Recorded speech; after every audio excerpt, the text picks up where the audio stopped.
Hello there, folks. Welcome to your daily dose of Octavian. This is going to be a shoutcast in the Challenger Specialist series, the final installment for Dabox, and I've got a treat for you guys at the end, or not the end of this episode, but at the next episode pertaining to this one. At the end of the stick around to the end of this episode so you can hear exactly what that's going to be. But anyways, this game, I was looking through some replays that Dabox was featured in, and this one interested me in particular because it's going to be a Veigar top game rather than mid. So Veigar going to be played in a role that he doesn't often get much play in. In addition to that, there is a Shaco mid on the other side, and that was also very, very odd and interesting, especially to see played at such a high caliber of play. Of course, Dabox being a challenger and masters level player, depending on what time you look at his account. I'm not entirely sure where he is right now, but he is certainly one of the best players in the game and arguably one of the best players in the world, especially one of the best Veigar players in the world.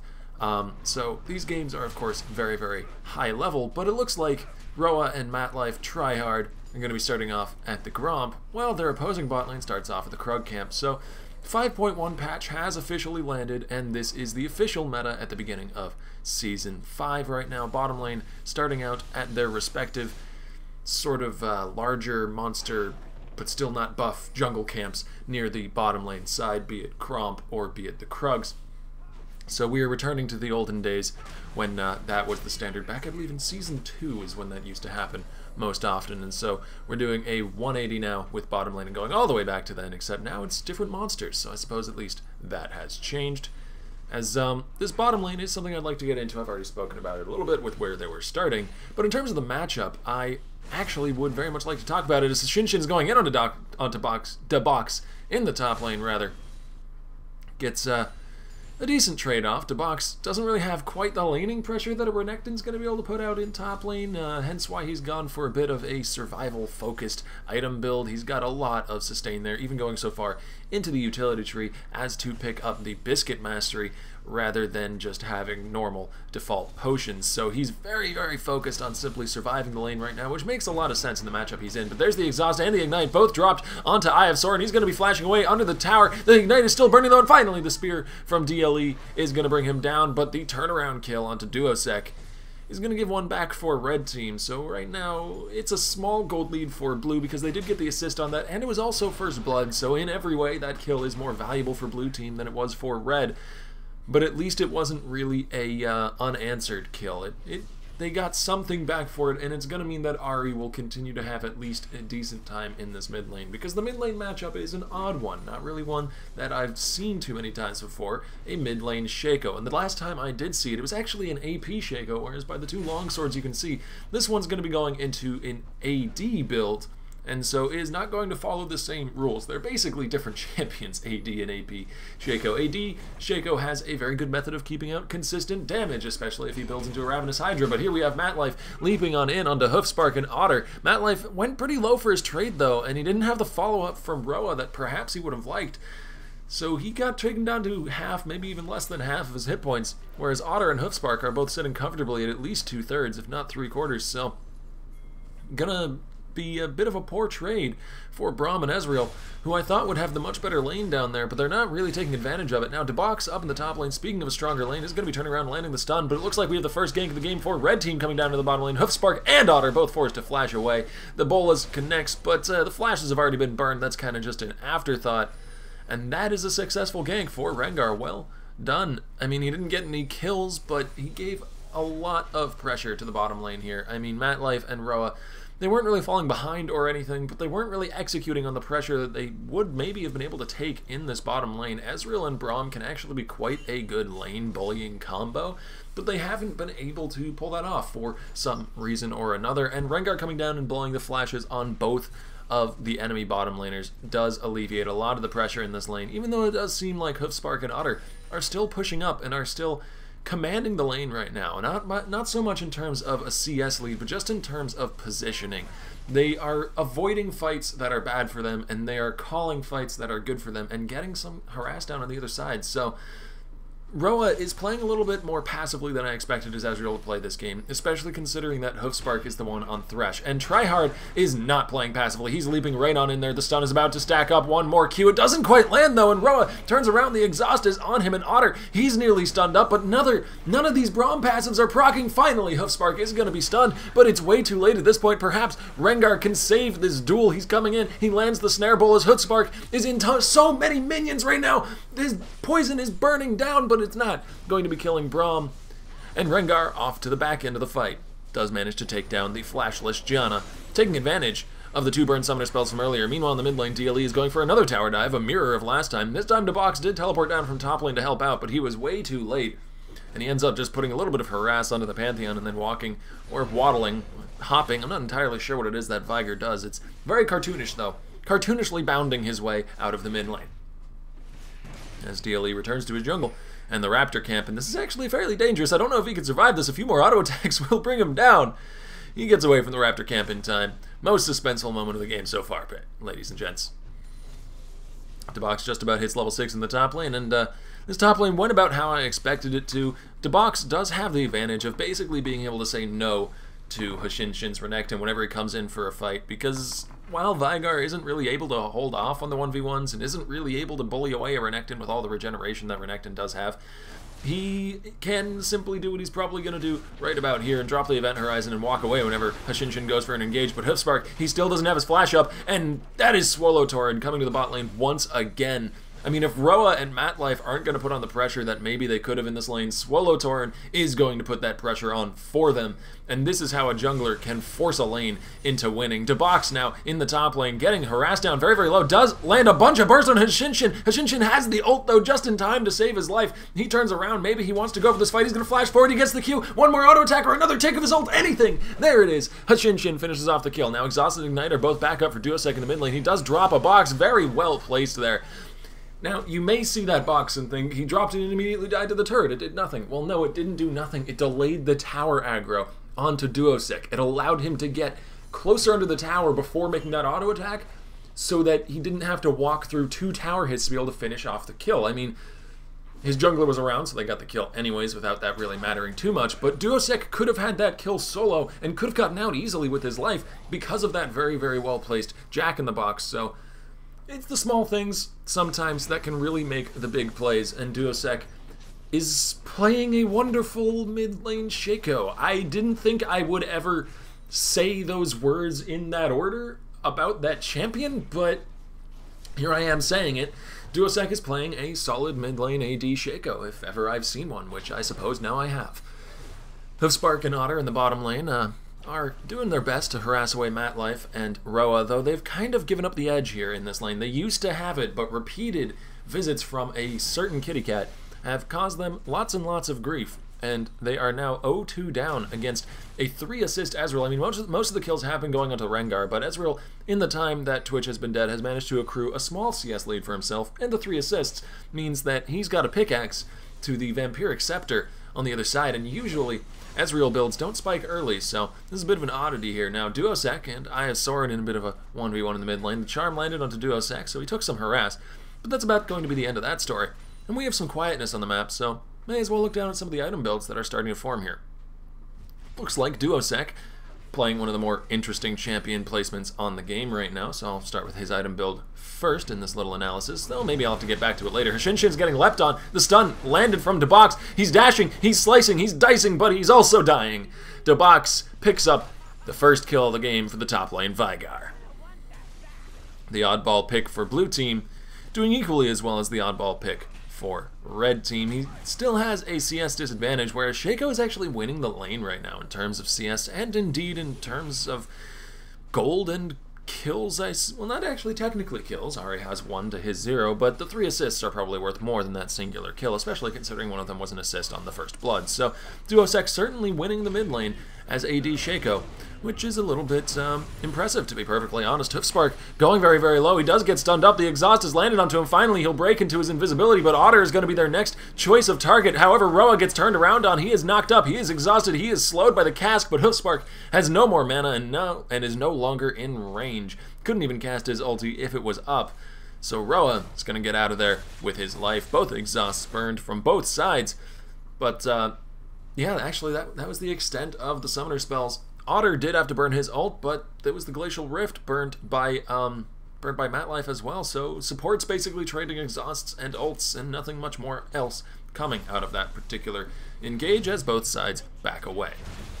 First turret of the game is going to fall in top lane, and Hashinshin's going to follow it up. A little bit of aggression onto Dabox. He's bursting down very, very well. This is a high damage Renekton right now, and Dabox is a squishy, squishy Veigar. One more auto attack or a Q. That works as well. Hashinshin finishes off the tiny purple master of evil.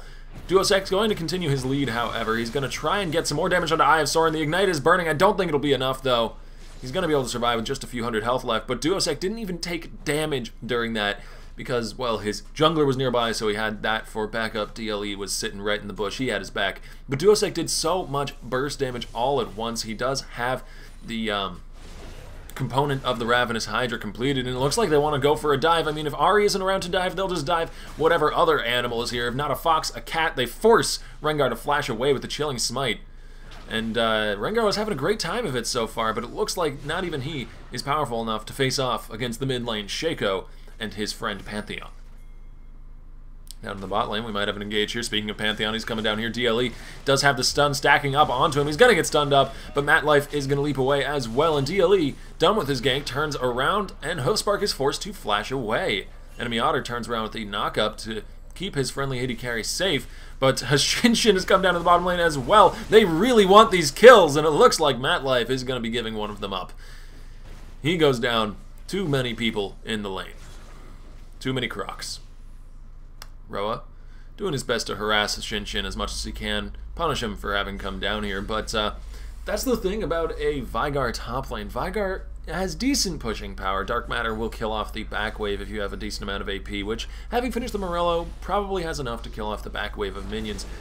Ooh, Hashinshin's going in, though, onto Roa and Swallowtorn. He has tons of damage right here. He flashes under the tower, and he's on a killing spree. Swallowtorn is going to finish him off, though. Shutdown gold going over to Rengar. That is a 3-0-1 Rengar against some fairly squishy and immobile enemies. I mean, Shaco does a lot of damage, but he's very, very squishy, and if he has to use his gap closer and his ult to get out of combat, to keep himself alive rather than try and kill the enemy, then he's not going to be too useful in fights. One of the reasons why you don't see a Shaco mid lane is because he's really not all that valuable in team fights, and a mid laner's role really is either one of two or three things: dominating the early game and getting the other lanes snowballed by roaming a lot, getting a lot of wave push and just keeping pressure up in a lane, or being an assassin and destroying a threat on the other side before that threat has time to destroy anyone on their side, and then hopefully getting back out alive. But if you can trade yourself for the AD carry, usually that's worth it in the late game, because AD carries are the powerhouses of the late game. Now, Shaco has a bit more of a difficult time doing that. After he goes in with the Q, he doesn't really have any reliable form of hard CC to keep someone locked up, especially not in Ezreal. So Duosec, while he's doing great in the laning phase here, he has a CS lead, and he's had tons and tons of pressure from DLE. As you see, he's coming in once again for another gank. Duosec may have some trouble later on fulfilling the role that a mid laner really needs to fulfill, and I'm honestly worried for the composition of blue team because of this mid lane Shaco pickup, but perhaps it will work. Now, Hashinshin is getting ganked in the enemy jungle here. The second bullet doesn't quite connect. The charm is dodged away from. The stun is stacking up, though, and Dabox has the damage. The crocodile is going to be turned into some boots for Dabox to cartoonishly bound around on some more. Whatever it is we settled on, it is that Veigar does when he moves. Matlife tryhard caught out a bit. He might have to flash away from this one. No, he leaps to a minion. The Chilling Smite's on him, though. He is slowed. He turns around with the ulti. The Ignite is burning. Another auto attack, actually. Just the Ravenous Hydra proc. And Duosec gets the kill. Oh, the flash was down. That is why Matlife didn't use it. That's a good reason not to use the flash. So it looks like his flash being down spelled his doom there, because he went a little bit too aggressive for an enemy ward. Really wanted to clear out some of the enemy vision, but paid his life for it. I think he did still get the ward, though, so at least there's something out of that. There's a silver lining to every cloud. If there was a silver lion on every cloud, that would be somehow even cooler and also far more confusing. Pantheon looking for a gank in the bottom lane. DLE has had some great map pressure this game.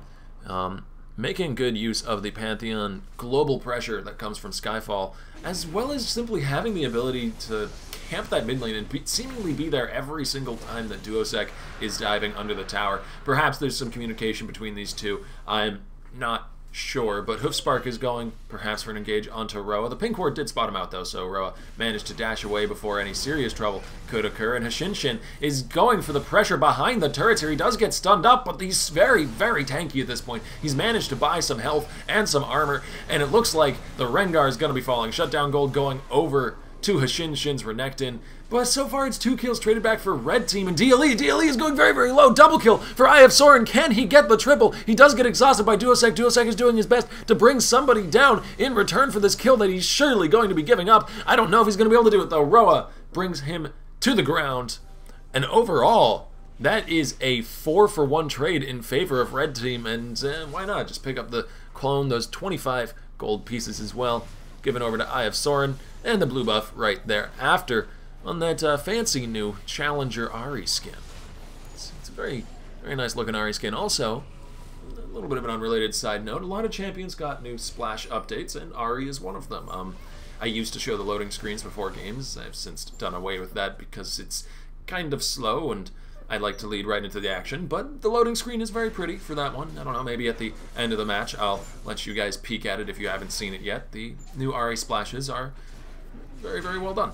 I generally like the direction that Riot is going with their art style in the last few patches. They've seemed to want to revamp themselves, even going so far, obviously, as to redo the entire Summoner's Rift. But I digress. Let's get back into the gameplay here.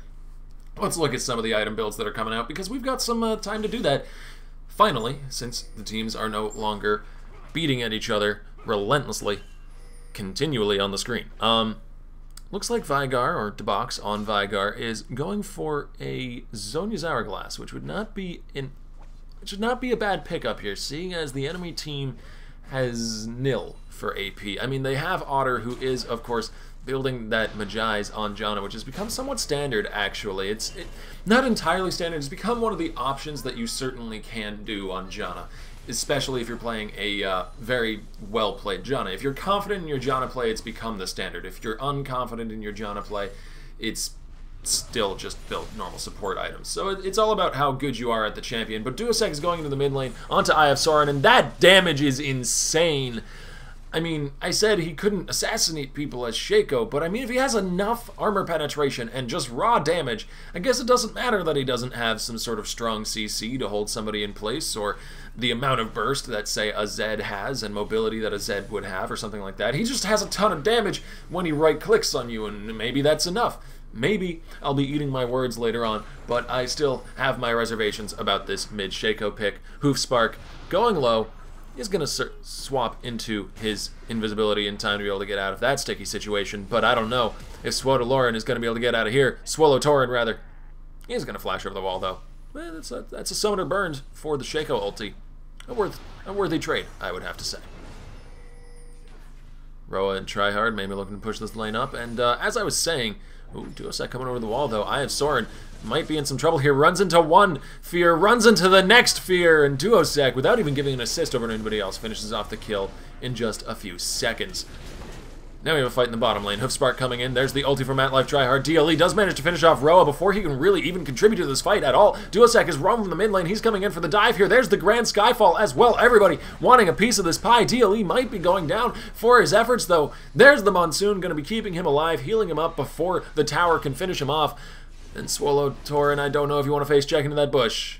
Okay, he's tanky enough that he doesn't get instantly bursted out. Hashinshin has teleported down here as well, but so has Dabox. Everybody is down in this bottom lane right now, and nobody is dying except for Roa, so I feel a little bit cheated that we didn't have some more of an epic fight between these teams, but there was a lot of resources used, to say the least here. Ults all over the board, a few teleports, and it all ended up with a single kill going over to blue team. We are 11-11 right now, a 2-turret lead for blue, but it looks like we might be 11-12. Dabox is doing a bunch of damage to Otter, but he chooses not to pop the Primordial Burst because he was exhausted, knew he wouldn't get the kill. Dabox flashes away from Hashinshin, and Hashinshin stuns the minion in his place, so he's not even able to follow up with the slice and dice and continue his aggression.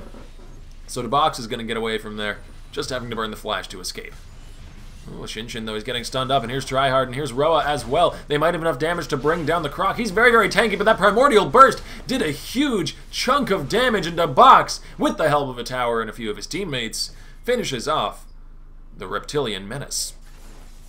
I'm going to head back to base right after, as, well, I'll get back to what I was talking about, because I think I've been interrupted 3 times now, and maybe we'll make it 4. Matt Life Tryhard getting chased away by multiple members of the enemy team. However, he does have Roa for backup, and they're just going to drop another ward in the bush. But another ward is going to die in the bush. It's the ward games, ladies and gentlemen. Very nice max range charm from Eye of Sauron. Takes away about half of Duosek's health as a consequence.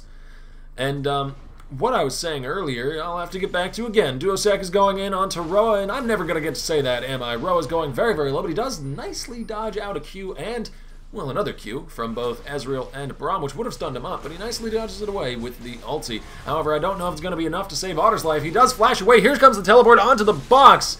Nice use of teleport there from Hashinshin. He's going to the back lines. He's flashing forward. He really wants this kill, but he doesn't have any backup from his team, and he's going to be stunned up. He's going to be going down. He doesn't have anybody else around to help him out, and Eye of Sauron is going to pick up the kill. As Swallow Torin walks into a box, but there's really not much else past that. As I was saying, there's no AP on the side of blue team. That's all I was really trying to say this whole time, and that could be quite a weakness. I mean, red team is going to be able to build into basically a solitary kind of resistance and do a lot of work here. It's actually odd, however, considering the fact that there's no AP on the other side, that we don't have a ton more armor items. I mean, we do have Rengar building insanely into armor, so I suppose he's going for the frontline tankiness role for his team, picking up the Randuin's Omen and the Ninja Tabby on top of that. And actually, even Ezreal has built an armor item here, but aside from that, there's no real big choices in that direction. But I guess that's really because red team doesn't have very much in the way of tankiness. I mean, the fact that Swallow Torin has gone to be a tanky Rengar means that they have a bit more to their roster and actually kind of fills that role, so it really explains his item choices here. Something that's good to take note of, by the way, because you need somebody tanky in your team for the majority of comps, especially when you're facing against a team that has as much damage as blue teams does here. And so when you are playing a champion that can go in multiple directions, like, say, a Vi or a Pantheon or a Rengar or a Nocturne, a lot of junglers actually fall into that list that can build AD or Bruiser or Tank or anywhere along that spectrum, really. If your team is doing well enough that they have a lot of the damage, like you have a Ahri, who has a good amount of burst, already finished off a Deathfire Grasp. We have a top lane Veigar. I mean, you've got a lot of AP in that lineup. That's certainly to be sure. So maybe building a bit of AD would have been helpful to sort of fill that hole, because the other side can do a lot of magic resist. But going tanky, always a good option when your team really needs the tankiness to be able to survive the team fights. And looks like we might have one of those team fights right now. The charm doesn't quite land, but Otter's going to be going down anyways. He is very, very squishy, and there's a lot of damage coming out of Eye of Sauron. He picks up a kill there, followed up by another kill for his jungler, and Swallow Torin is leading the front lines right now, looking to get that skill shot off. That will make all the difference. Leaps over the wall. There is the binding, but Hashinshin is not exactly the squishiest target, and the exhaust has been dropped into Eye of Sauron. Duosek is here. He's going to be finishing off the kill, but at what cost is that kill going to come for his team? Hashinshin is incredibly low, and he's not able to finish anybody off. Braum is going to finish off the Pantheon. Ezreal will take Renekton, and that is an ace for red team. Trading 5 for 1. Certainly worth for them. Now Dabox has finished off the 2 items that he was going for at this point. He's finished off the Boots of Mobility, which we very, very often see him build. I believe actually in every episode of this little mini-series he has actually built those boots. So that says something about how much he thinks of those boots on Veigar. And he's finished off the Zhonya's Hourglass, which means he's postponed his burst a little bit because he doesn't have a Deathfire Grasp. And Deathfire Grasp, of course, is one of the burstiest items in the game for a single target assassin like a Veigar. Or an Ahri, which is one of the reasons why Ahri has already completed it. But he is really tailoring himself to be a little bit of a more defensive Veigar. More of a kite back, let them run into your stun, and then burst somebody when it's convenient sort of build, rather than go incredibly aggressive like he's doing right now. Maybe he's just trying to prove me wrong. Hoofspark getting leapt onto. Nice tornado from Otter. Does actually knock up Swallow Torin as he's coming in with the leap, but is as impressive as it was, not going to be enough to save Twitch's life, especially when there's a pink ward around. And that is going to be Dabox's 4th kill of the game, as Eye of Sauron leaps over the wall onto DLE. The The Deathfire Grasp has been burned. Dabox is on a rampage. He finishes off the support. And DLE is running for his life here. Does get back into his base through his base gate. New addition to the game, by the way. For those of you not in the know, there's a little opening now in the walls between mid lane and bottom lane and mid lane and top lane closest to your base, which only people of the color of that nearby base can walk through. Duosec, there was a pink ward. They knew you were coming, and with knowledge comes death and power. Power for red team because they had the pink ward down. And it looks like they're going to go for a Baron buff right now. They have 4 members of their team, all high on health, and all raring to go right now, so there is no reason for them not to do this. Take out some enemy vision in the area. Maybe finish off the crab camp just as well. I like to take the crab before doing the Baron or the dragon, if you have the time to do so, because then you aren't trying to take it on the way out if you get found out by the enemy team. You aren't trying to desperation take the crab so you can watch them if they go for it. Instead, you already have that vision secured. But it looks like Hashinshin might have got caught out along with enemy otter. Woo! Hoofspark goes down nearly instantly. The burst from Rengar and Ezreal is enough to take him out of the fight almost all at once. And Hashinshin is not long for this world, along with DLE. Dabox making use of his Zonias to keep himself alive, not even give up a single kill to the enemy team after that fight. And red team has pulled ahead, ladies and gentlemen. They have a decisive lead in this fight right now. 7,000 gold lead, 13 kills up. They're even on turrets still, but that's probably going to change in the future. Duosec goes for the 1v1 with Roa, though. Woo, Roa manages to create some distance, and Duosec maybe doesn't want this fight anymore. He sends his clone after him, but that's just 25 free gold for Roa, and now he's going to swap away as soon as Matlife shows up, and they chased in the wrong direction. Duosec did manage to juke them out appropriately, but that is what I was talking about. As we saw right there, Shaco just simply doesn't have the assassination potential that an Ahri or a Veigar does on the other side. I mean, Veigar has all of that instant burst as well as a CC. Ahri has all of that instant burst as well as a CC, whereas Shaco has all of that instant burst, not the CC. And I mean, you'll come back at me and say, but Octavian, there's champions like Ezreal. I mean, not Ezreal, Zed. I was looking at Ezreal on the screen. Zed, who could kill an Ezreal because they have that much burst. Well, the thing is, Zed has much more mobility than does a Shaco. He has 2 ways to swap forward onto someone. So that's another way to counter someone else's mobility is with your own mobility. Either with CC to make them not have their ability close at hand and burst them down before they can use it, or with more mobility to follow up onto them. But Hoofspark is getting caught out and instantly deleted. Roa is on a rampage here. Otter is the next target of red team's focus. The Randuin's Omen to slow him up. He flashes away under the tower. The Bolas just as a parting shot. Ooh, but the stun lands, and he is not long for this world. Dabox is dominating. He's finished off the Void Staff on top of that Zonia's Morellonomicon from before. He's doing quite a bit of damage at this point. And they're going to go ahead and push onto the middle turret, maybe take out Hashinshin in the process. Woo, Rengar does go down under the tower, but the stun from Dabox is going to hold Hashinshin up long enough to bring him down, and DLE will fall as well. Double kill for Roa. And Duosec, meanwhile, is pushing the bottom lane.